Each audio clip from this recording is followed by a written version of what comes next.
Shalom saudara terkasih di dalam Tuhan Yesus. Hari ini hari yang bersejarah, yang luar biasa, di mana kita akan memperingati yaitu kematian Yesus Kristus di atas kayu salib 2000 tahun yang lalu. Karena setiap hari adalah hari yang baru, kita mau membaharui iman kita di dalam Yesus, melihat, memandang pada salib Kristus. Mari siapkan hati, terima firman Tuhan.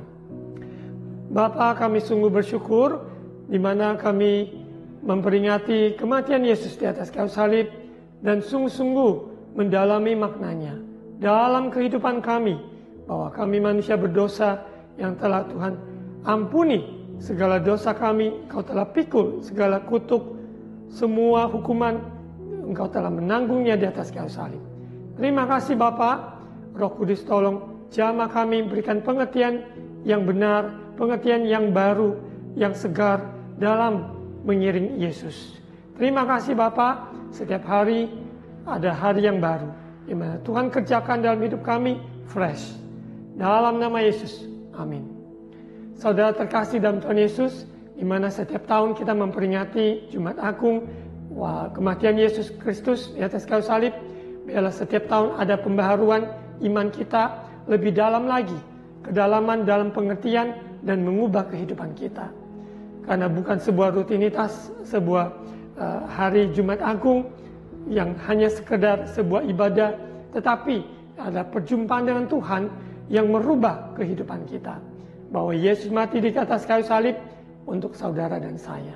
Karena kasih-Nya yang besar, tidak terselami, kasih-Nya yang sempurna, tak terkondisi, unconditional, dan kasih itu telah Dia buktikan, yaitu di atas kayu salib.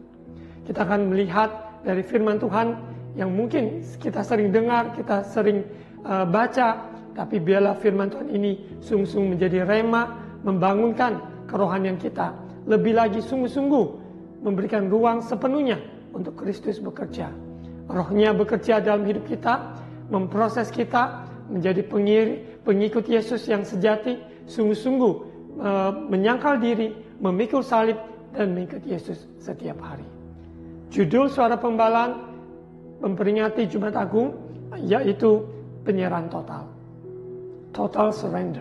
Penyerahan total, tidak ada satupun bagian dalam hidup kita yang tidak kita serahkan pada Tuhan. 100% utuh sepenuhnya.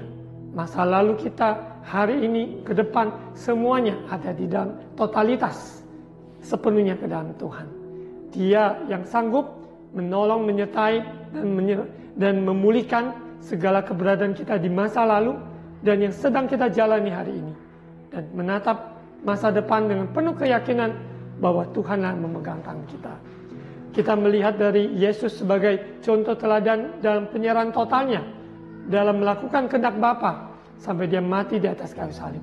Dan kita akan membaca teks Yesus disalibkan, Yesus mati, tergantung di kayu salib, dan semua teks yang ada itu mengarahkan kita melihat makna penyerahan total Yesus, sehingga kita memperoleh keselamatan yang ada karena pengorbanannya. Bukan karena kuat gagah kita, bukan kebaikan kita, bukan kemampuan kita, tetapi karena anugerahnya kita diselamatkan. Itu dalam penyerahan total selalu pandang pada salib. Kekristenan bukan tentang seberapa kita bisa, tetapi kekristenan adalah sepenuhnya Kristus menjadi pusat dalam kehidupan kita, yang menjadi motor, yang menjadi dorongan, sehingga hidup kita diubahkan. Mempunyai kerinduan, mempunyai terobosan, semuanya karena dasar karya Kristus di atas kayu salib.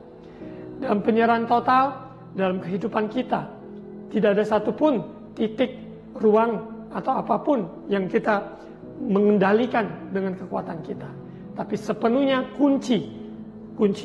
Contoh, ada sebuah rumah, ada kamar A, B, C, dan berbagai ruang yang ada di dalam rumah tersebut. Semuanya kita mungkin serahkan kepada seseorang, ya maksudnya untuk kamar dan sebagainya. Tetapi ada satu kamar yang mungkin tidak diberikan, sehingga orang itu tidak bisa mempunyai akses. Hendaklah kehidupan kita izinkan Tuhan Yesus mempunyai akses seluruhnya dalam hidup kita. Dia tidak mendobrak, tapi dia mengetuk di pintu hati kita. Apabila kita mendengarkan suaranya, kita tidak keraskan hati, kita izinkan dia masuk dan tinggal dalam hati kita sepenuhnya, setiap ruang dalam hidup kita. Dia yang mengambil alih, memegang master key, memegang kunci dari depan, kunci belakang, ruang apa saja dalam hidup ini. Tidak ada yang tersembunyi di hadapan Tuhan. Dia tahu apa yang sedang terjadi, dia tahu apa yang kita gumulkan. Dan izinkan dia mengambil alih seluruhnya. Penyerahan total Tuhan Yesus, biarlah memberikan kita inspirasi, kekuatan, dorongan untuk menyerahkan diri sepenuhnya mengiring Yesus. Setiap mengiring Yesus adalah keputusan berbalik dari jalan yang lama, namun berbalik pada jalannya Tuhan. Pandangan kita lurus, ikut jalannya Yesus. Tiang awan, tiang api, dan dia ada di depan kita. Dia di sekeliling kita, dia beserta kita, dan dia di dalam kita. Kita lihat dalam pembacaan beberapa teks dari kematian Yesus. Kita lihat di Yohanes 19 ayat 28. Yesus mati. Sesudah itu karena Yesus tahu bahwa segala sesuatu telah selesai, berkatalah ia supaya genaplah yang ada tertulis dalam kitab suci, aku haus. Di situ ada suatu bekas penuh anggur asam, maka mereka mencucukkan bunga karang yang telah dicelupkan dalam anggur asam pada sebatang hisop, lalu mengunjukkannya ke mulut Yesus. Sesudah Yesus meminum anggur asam itu, berkatalah ia, sudah selesai. It's finished. It's done. Lalu ia menundukkan kepalanya dan menyerahkan nyawanya. Teks ini begitu indah, begitu sungguh mengharukan. Ya, ada cuplikan tontonan film Passion of Christ yang mencoba untuk menggambarkan kesengsaraan Kristus. Dengan seupaya manusia dia mencoba menggambarkan. Di situ kita juga tidak tahan. Apalagi yang sesungguhnya yang sedang terjadi. Benar-benar sulit untuk kita bisa memahami bagaimana penderitaan Yesus itu. Apa yang Yesus jalani, maupun salib sampai dia dicambuk dan diludahi dan semua yang dia tanggung. Dan demi untuk saudara dan saya. Di awal dari video dari suara pengbalan ini, ya, ada lagu Jesus died for me, He redeemed my life. Jesus died for me because He loves me. Yesus mati buatku, Yesus menebus hidupku. Dia mati bagiku karena dia mengasihi aku. Sesederhana itu karena kasih Allah bagi kita semua. Seluruh dunia, namun tidak semua orang menerimanya. Kita yang sudah menerimanya, berbahagialah, kita diberkati menerima kasih anugerah Tuhan. Untuk itu kasih yang sudah kita terima ini, jangan kita simpan untuk diri kita sendiri saja, tapi berbagi apa yang sudah Tuhan kerjakan di atas kayu salib buat kita. Itulah kita bagikan pada keluarga, saudara, teman, jiwa-jiwa dimanapun kita berada. Because He loves me. Karena Ia mengasihi aku. Dia mengasihi seluruh dunia dan Dia mengasihi saudara dan saya secara pribadi. Perjumpaan dengan Yesus dalam kematian Yesus merubah kehidupan, cara bagaimana kita hidup tidak sama lagi. Hidup bukan aku lagi, tapi namun Kristus yang hidup di dalam aku, sesuai dengan firman Tuhan. Dia katakan sudah selesai, karyanya di atas kayu salib sempurna, tidak bisa ditambah, tidak bisa dikurang. Kasihnya buat saudara dan saya. Sudah selesai, dia menanggung semua kutukan, menanggung dosa yang begitu hebat. Ia yang tidak dosa, tapi ia menanggung dosa umat manusia. Darah anak domba Allah sempurna. Untuk itu saudara dan saya yang sudah ditebus oleh darah Yesus, oleh perkataan kesaksian kita, iblis telah dikalahkan. maut di mana sengatmu, tidak berkuasa dalam hidup kita. Dan salib itu menggelambangkan, yaitu kemerdekaan yang Tuhan sudah jamin. Kita lihat, kita lanjut di ayat 31, lambung Yesus ditikam. Karena hari itu hari persiapan, dan supaya pada hari Sabat mayat-mayat itu tidak tinggal tergantung pada kayu salib, sebab Sabat itu adalah hari yang besar, maka datanglah orang-orang Yahudi kepada Pilatus dan meminta kepadanya supaya kaki orang-orang itu dipatahkan dan mayat-mayatnya diturunkan. Ingat, waktu Yesus disalibkan, ada orang sebelah kiri, sebelah kanan. Mereka adalah penjahat yang memang layak, pantas menerima hukuman. Tapi Yesus yang tidak berdosa, yang menanggung dosa hukuman yang harusnya kita pikul. Untuk itu saudara, kita lihat bahwa firman Tuhan Galatia 2:20 dikatakan, terkutuklah orang yang tergantung di atas kayu salib. Dan Yesus siap rela untuk menerima kutukan tersebut. Sehingga terjadi perubahan, divine exchange di salib itu. Yang tadinya kutukan kemiskinan, namun dia sendiri menanggungnya, sehingga dia mengubah kutuk menjadi berkat, yaitu keberhasilan. Kutuk kegagalan, dia jadikan kita lebih dari pemenang.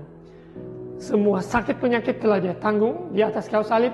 Oleh bilur-bilurnya kita menjadi sembuh. Sembuh dalam roh, jiwa, tubuh kita sembuh.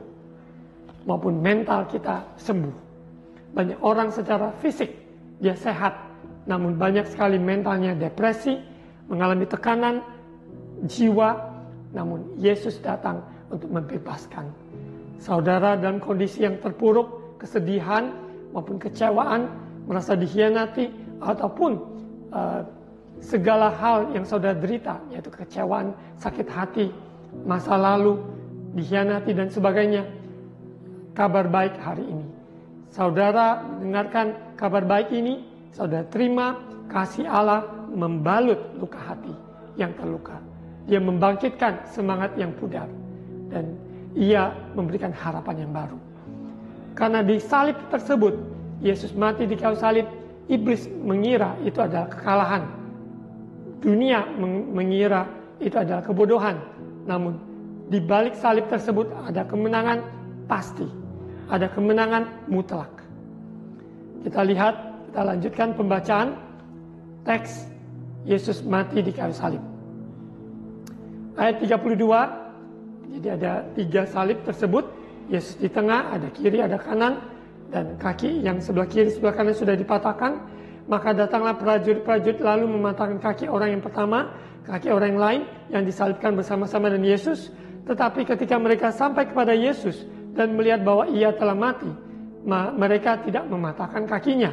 Ayat 34. Tetapi seorang dari antara prajurit itu menikam lambungnya dengan tombak dan segera mengalir keluar darah dan air.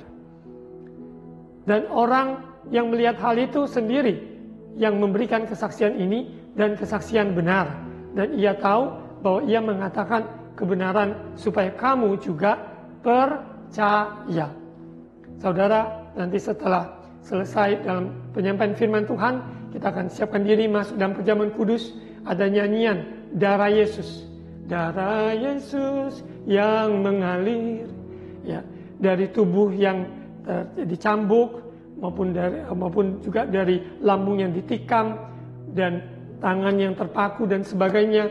Darah yang mengalir dari sekujur tubuh, dari kepala sampai ujung kaki Yesus. Darahnya tak ternilai, darahnya mengampuni, darahnya berkuasa menyembuhkan, darahnya menyucikan. Sehingga kita tidak hidup dalam kutukan, dalam tuduhan dakwaan iblis.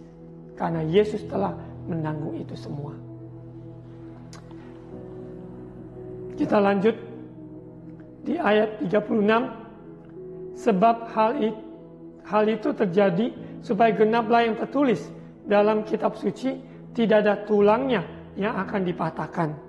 Dan ada pula nas yang mengatakan mereka akan memandang kepada dia yang telah mereka tikam.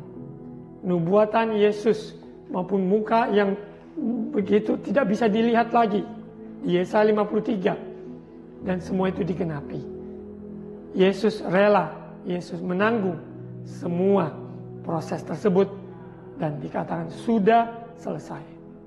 Kita akan menarik sedikit sebelum penyaliban Yesus dan Yesus mati di kayu salib, di mana tema, topik maupun juga judul Suara Pembalaan kematian Yesus yaitu penyerahan totalnya. Kita belajar penyerahan totalnya sampai dia mati di kayu salib. Di Taman Getsemani, ini adalah momen yang sangat penting sekali sebelum Yesus memikul salib. Ya, sebelum dia jalan salib sampai dia di Golgota.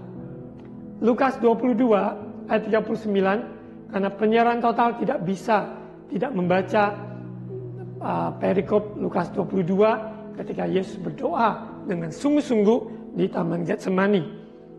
Lukas 22 ayat 39, lalu pergilah Yesus keluar kota dan sebagaimana biasa ia menuju Bukit Zaitun, murid-muridnya juga mengikuti dia. Kebiasaan Yesus yaitu berdoa. Ya, keluar kota, dia menuju Bukit Zaitun, murid-muridnya mengikuti dia. Setelah tiba di tempat itu, ia berkata pada mereka, berdoalah supaya kamu jangan jatuh ke dalam pencobaan. Pesan ini juga dibagikan pada saudara dan saya. Ingatkan kita selalu berdoa dan berjaga-jaga supaya kita tidak jatuh dalam pencobaan. Karena tubuh ini, daging ini, ya, lemah, ya, ini mempunyai keinginan-keinginan, namun kita harus tundukkan kepada Tuhan, ya, mengikuti kehendaknya. Karena dalam keinginan manusia, maunya gampang, maunya yang enak-enak secara daging, dan hal-hal yang mungkin secara menyenangkan, tetapi Tuhan ingin melatih kita untuk menyangkal diri kita, memikul salib, dan mengikut Yesus. Hari-hari ini jahat, banyak berdoa, karena kita tidak tahu kapan dia akan segera datang, dan kita harus siapkan diri dengan kondisi yang selalu peka, hidup di dalam rencananya, dalam melakukan kehendaknya. Dalam keluarga kita mau sungguh-sungguh menjadi berkat, maupun di tempat pekerjaan kita, maupun di pelayanan, supaya sungguh-sungguh efektif dengan motivasi yang benar melayani Tuhan. Banyak berdoa, karena berdoa adalah hubungan dengan Tuhan, bukan hanya 1 jam waktu tertentu, tetapi sepanjang hidup kita, nafas kita adalah doa. Untuk itu berdoalah supaya jangan kita jatuh dalam pencobaan. Ayat 41, kemudian ia menjauhkan diri dari mereka, kira-kira seperlempar batu jaraknya, lalu ia berlutut dan berdoa. Katanya, ya Bapakku, jikalau engkau mau, ambillah cawan ini daripadaku. Tetapi bukanlah kehendakku, melainkan kehendak-Mu-lah yang terjadi. Inilah ayat menjadi digarisbawahi penyerahan total, bukan hanya ketika Yesus di kayu salib, tapi sebelum dia mati di kayu salib, di Taman Getsemani, ia berdoa, ia bergumul, karena secara dia adalah Allah 100%, dia mengosongkan dirinya, mengambil rupa seorang manusia, dan kemanusiaan secara Yesus tidak sanggup menahan semua ini. Namun dia secara daging mungkin memilih, kalau bisa jangan ini terjadi. Namun manusia jasmaninya menundukkan dirinya kepada Allah Bapa yang mengutusnya untuk melakukan kehendaknya. Jika engkau mau, ambillah cawan ini daripadaku, tapi bukan kehendakku, melainkan kehendak-Mu yang terjadi. Biarlah hidup kita senantiasa mempunyai pegangan firman ini dalam hidup kita, bukan kehendak-Ku Tuhan, tapi kehendak-Mu yang terjadi. Sehingga kehidupan kita senantiasa melakukan kehendak Bapa. Bukan orang yang berseru-seru Tuhan, Tuhan yang diselamatkan, tapi orang yang melakukan kehendak Tuhan. Jadi kehendak Tuhan, yaitu firman-Nya, dikenapi dalam hidup kita. Kita sudah terima Yesus, percaya Yesus, berarti tunjukkan percaya kita dengan kita melakukan kehendak Bapa. Kalau kita tidak melakukan kehendak Bapa, berarti percaya kita hanya sebatas mulut percaya, tapi sesungguhnya hati kita, perbuatan kita tidak mengikutinya. Kita diselamatkan oleh anugerah Tuhan, berarti ucapan kita, perbuatan kita selaras dengan apa yang kita percayai. Kalau tidak, kita menyangkali apa yang kita percaya. 43, maka seorang malaikat dari langit menampakkan diri kepadanya untuk memberi kekuatan padanya. Ia sangat ketakutan dan makin bersungguh-sungguh berdoa. Pelunya menjadi seperti titik-titik darah yang bertetesan ke tanah. Lalu ia bangkit dari doanya, kembali pada murid-muridnya, tetapi yang mendapati mereka sedang tidur karena duka cita. Katanya pada mereka, mengapa kamu tidur? Bangunlah dan berdoalah supaya kamu jangan jatuh ke dalam pencobaan. Untuk itu saudara, hari-hari ini masalah yang datang, pergumulan yang belum kunjung selesai, cenderung manusia memilih mungkin sedih, mungkin terlena, mungkin mengasihani diri sendiri, dan banyak sekali maupun juga keluhan-keluhan dan menyalahkan sesama, bahkan juga bisa-bisa menyalahkan Tuhan. Sesungguhnya tidak harus demikian. Sesungguhnya tidak boleh demikian. Mengapa? Karena Tuhan punya rencana indah dalam hidup kita. Dia Allah turut bekerja menandakan kebaikan bagi kita yang mengasihi Dia. Ada penderitaan karena kita yang berbuat, itu kita harus bertobat, mengaku dan bertobat. Tapi ada penderitaan karena kita pikul salib. Karena kita mau melakukan kehendak Bapa, melakukan firman Tuhan. Mengampuni tidak enak, tapi kita memilih untuk mengampuni. Secara daging kita menderita, namun itu adalah kehendak Bapa. Mari saudara, kita perhatikan bagaimana kita hidup. Kalau penderitaan karena perbuatan, bertobatlah. Tapi kalau penderitaan karena melakukan kehendak Bapa, maka itu memuliakan Tuhan. Kembali kita membaca teks kematian Yesus, Lukas 23, Yesus mati. Dari yang tadi kita awal baca di Yohanes, sekarang kita baca di Lukas 23 ayat 44, Yesus mati. Ketika itu hari sudah kira-kira jam 12, lalu kegelapan meliputi seluruh daerah itu sampai jam 3. Sebab matahari tidak bersinar dan tabir suci, bait suci terbelah 2. Lalu Yesus berseru dengan suara nyaring, ya Bapa, ke dalam tanganmu ku serahkan nyawaku. Dan sesudah berkata demikian, ia menyerahkan nyawanya. Penyerahan total. Penyerahan total. Yesus mati di kayu salib. Penyerahan total yang harus kita contohi. Berikan hidup kita sepenuhnya ke dalam tangannya. Tuhan pegang tanganku. Selama aku masih bernafas, selama aku hidup. Talenta yang kupunya, yang Tuhan titipkan. Kesempatan yang Tuhan berikan. Maupun juga karunia, roh, karunia pelayanan. Semuanya aku pakai. Ku persembahkan padamu. Ku serahkan hidupku, nyawaku ke dalam tanganmu. Dan Yesus katakan ini penyerahan totalnya. Menjadi kekuatan bagi kita. Dalam hidup kita tidak ada sebandingnya. Apa yang Yesus telah lakukan, itu semua menjadi dasar untuk kita melakukan firman Tuhan di hari ini. Kita lanjut di ayat 47. Ketika kepala pasukan melihat apa yang terjadi, ia memuliakan Allah, katanya, sungguh orang ini adalah orang benar.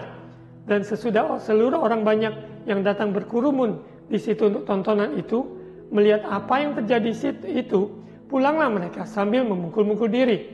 Ya, mereka ada banyak penyesalan, tapi ada yang sebagian penyesalan yaitu pertobatan, yang menuju pertobatan, ada yang penyesalan hanya sama sebuah tangisan saja. Yang Tuhan kehendaki adalah pertobatan sejati. Kita lihat Petrus menyangkal Yesus 3 kali dan ayam berkokok. Yesus menyatakan bahwa Petrus sudah menyangkal Yesus 3 kali. Namun Petrus menyadari dan dia bertobat. Namun Yudas, dia mengkhianati Yesus dengan uang yang ada, dan itu dia menyesal, namun dia tidak bertobat, dan bahkan dia menggantung dirinya. Ayat 49, semua orang yang mengenal Yesus dari dekat, termasuk perempuan-perempuan yang mengikuti dia dari Galilea, berdiri jauh-jauh dan melihat semuanya itu. Ya, ini history yang tidak bisa dihapus, karena Yesus mati di kayu salib. Ini bukan dongeng, bukan cerita belaka, tetapi ini apa yang terjadi 2000 tahun yang lalu. Kita lihat sebagai bagian terakhir bagaimana kita menyikapi penyerahan total Yesus dalam hidup kita untuk kita hidupi kehidupan yang Yesus berikan. Filipi 2, nasihat supaya bersatu dan merendahkan diri seperti Kristus. Karena Kristus telah memberikan contoh teladan yang sempurna. Ya, kehidupan kita adalah mengikuti proses, mengikuti maupun kehendaknya. Ayat 1, Filipi 2, jadi karena dalam Kristus ada nasihat, ada penghiburan kasih, ada persekutuan roh, ada kasih mesra dan belas kasihan. Karena itu sempurnakanlah sukacitaku dengan ini, hendaklah kamu sehati sepikir dalam satu kasih, satu jiwa, satu tujuan. Hidup kita Tuhan tempatkan di keluarga, komunitas, tempat kita tinggal, bekerja, dan semuanya pelayanan. Itulah di mana saudara-saudariku maupun jiwa-jiwa yang sekeliling kita, mereka yang sudah kenal Tuhan, itulah saudara-saudariku di dalam Tuhan, sehingga kita bisa saling membangun iman kita, saling mendorong, menasihati, dan kita ingat punya satu tujuan, yaitu Kristus yang amanat agung untuk menjadikan semua bangsa murid Yesus. Sehati sepikir dalam perjalanan ini ada kasih mesra, yaitu ada belas kasihan. Kita mengampuni, tentunya mengampuni orang yang bersalah pada kita. Dan kita juga ada perbuatan yang mungkin menyakitkan, perkataan yang mungkin melemahkan, namun disitulah saling mengampuni. Di dalam Kristus, kasih mempersatukan maupun memulihkan hubungan yang retak, dan persekutuan roh Tuhan ada menginsafkan.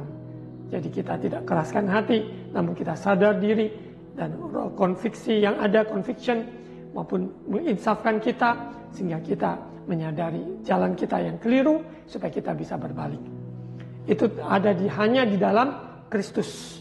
Sehingga dari kita, saudara seiman, ada melakukan firman Tuhan.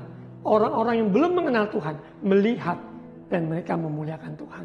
Dan kita tahu bahwa kita adalah garam dan terang. Menjadi berkat dimanapun berada. Ayat 3 dan 4. Dengan tidak mencari kepentingan sendiri atau puji-pujian yang sia-sia, sebaliknya hendaklah dengan rendah hati, yang seorang menganggap yang lain lebih utama daripada dirinya sendiri.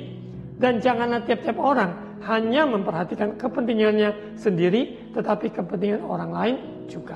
Penyerahan total Yesus di atas kayu salib memberikan dampak untuk kita tidak egois, tidak mencari pujian yang sia-sia, tapi kita merendahkan hati, menganggap orang lain lebih penting, mengutamakan yang lain daripada dirinya sendiri. Karena kita tahu hari-hari ini manusia cenderung egois. Semuanya aku, dan aku. Demi aku, untuk aku, dan semuanya. Yaitu berfokus pada dirinya sendiri. Tapi Kristus penyerahan totalnya malah terbalik. Hidupnya, pengorbanannya, semua yang dia lakukan, yaitu demi untuk umat manusia diselamatkan. Ayat 5. Hendaklah kamu dalam hidupmu bersama menaruh pikiran, perasaan yang terdapat juga dalam Kristus Yesus. Seluruh keberadaan kita, Kristus adalah contoh teladan sempurna. Roh Tuhan di dalam saudara dan saya. Ayat 6, yang walaupun dalam rupa Allah tidak menganggap kesetaraan dengan Allah itu sebagai milik yang harus dipertahankan, melainkan telah mengosongkan dirinya sendiri dan mengambil rupa seorang hamba dan menjadi sama dengan manusia. Dalam keadaan sebagai manusia, ia telah merendahkan dirinya dan taat sampai mati, bahkan sampai mati di kayu salib. Inilah contoh Yesus, penyerahan total yang ada, sehingga ketekunannya dari berdoa sampai perjalanan jalan salib, sampai dia tergantung di kayu salib, tidak ada satu patah bantahan, mencela, namun dia katakan ampunilah mereka, sebab mereka tidak tahu apa yang mereka lakukan. Semua ini menjadi teladan buat kita, rendahkan diri untuk sungguh-sungguh Kristus semakin bertambah, kita semakin berkurang. Ayat 9, itulah sebabnya Allah sangat meninggikan dia dan mengaruniakan kepadanya nama di atas segala nama. Yesus, nama yang berkuasa, nama yang ajaib nama yang menyelamatkan. Supaya dalam nama Yesus bertekuk lutut segala yang ada di langit dan yang ada di atas bumi dan yang ada di bawah bumi. Segala lidah mengaku Yesus Kristus adalah Tuhan bagi kemuliaan Allah Bapa. Sekali lagi kita baca ayat 11. Segala lidah mengaku Yesus Kristus adalah Tuhan bagi kemuliaan Allah Bapa. Amin. Mari kita berdoa, saudara. Bapa, materaikan firman Tuhan dalam hidup kami, memperingati Jumat Agung di tahun 2024 ini. Kami tidak hanya sekedar rutinitas, tapi sungguh-sungguh mendalami makna yang lebih dalam, sehingga penyerahan total Yesus di atas kayu salib merubah hidup kami minus menjadi plus, kehidupan yang tidak egois, kehidupan yang memberi, kehidupan yang mengasihi sebagai terang dan garam di sekeliling kami. Terima kasih Bapa, umat-Mu dalam kesulitan apapun, keuangan Engkau penolongnya, dalam kesehatan Engkau penyembuhnya, dalam rumah tangga Engkau sendiri yang mempersatukan, memulihkan, membalut hati yang terluka. Terima kasih Bapa, dalam pekerjaan berikan terobosan, dalam usaha juga Tuhan buka jalan saat tiada jalan. Terima kasih Bapa. Kami bersyukur sebentar kami akan masuk perjamuan kudus, kami merenungkan karya Yesus, darah Yesus yang tercurah di atas Kalvari, dari kepala sampai ujung kaki, semuanya demi untuk menanggung dosa umat manusia. Dalam nama Yesus, amin. Saudara ambil waktu untuk menyembah bersama-sama pujian yang ada, darah Yesus yang mengalir dari ujung kepala sampai ujung kaki, ditombak dan diludahi dan segalanya untuk menanggung saya, saudara dan saya.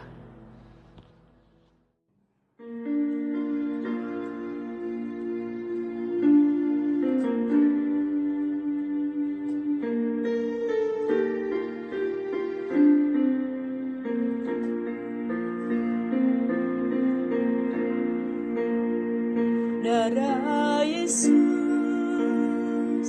yang mengalir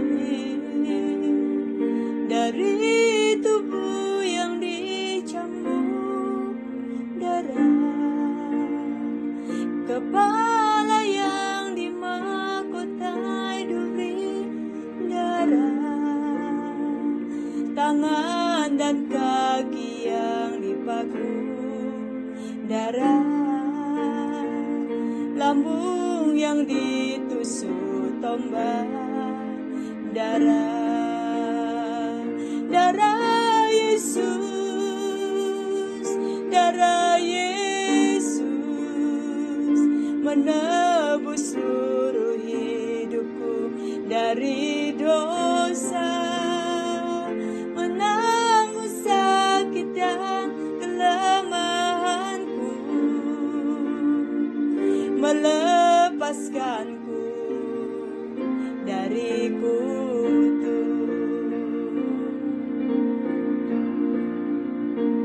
Darah Yesus yang mengalir dari tubuh yang dicambuk darah, kepala yang dimahkotai duri darah, tangan dan kaki yang dipaku darah, lambung yang ditusuk tombak darah, darah Yesus, darah Yesus menebus seluruh hidupku dari dosa, menanggung sakit dan kelemahanku, melepaskanku dari kutuk. Darah Yesus, darah Yesus menebus seluruh hidupku dari dosa, menanggung sakit dan kelemahanku, melepaskanku dari kutuk. Darah Yesus, darah menebus seluruh hidupku dari dosa, menanggung sakit dan kelemahanku, melepaskanku dari kutuk, melepaskanku dari kutuk, melepaskanku dari kutuk.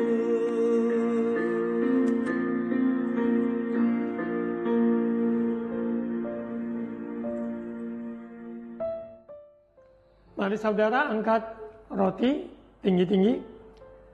Sebab apa yang telah kuteruskan kepadamu telah kuterima dari Tuhan, yaitu bahwa Tuhan Yesus pada malam waktu ia diserahkan mengambil roti dan sesudah itu ia mengucap syukur atasnya dan berkata, ikuti, inilah tubuhku yang diserahkan bagi kamu. Perbuatlah ini menjadi peringatan akan aku. Apakah saudara percaya ini adalah tubuh Yesus yang dipecah-pecahkan buat saudara dan saya? Yang percaya katakan amin. Mari kita makan bersama. Inilah tubuh Yesus dalam nama Yesus.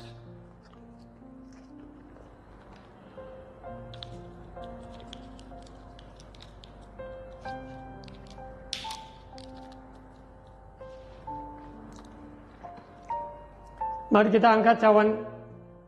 Demikian juga ia mengambil cawan sesudah makan lalu berkata, ikuti saya. Cawan ini adalah perjanjian baru yang dimateraikan oleh darahku. Perbuatlah ini setiap kali kamu meminumnya menjadi peringatan akan aku. Apakah saudara percaya ini adalah darah Yesus yang tercurah bagi saudara dan saya? Bagi yang percaya katakan amin. Mari kita minum bersama di dalam nama Tuhan Yesus.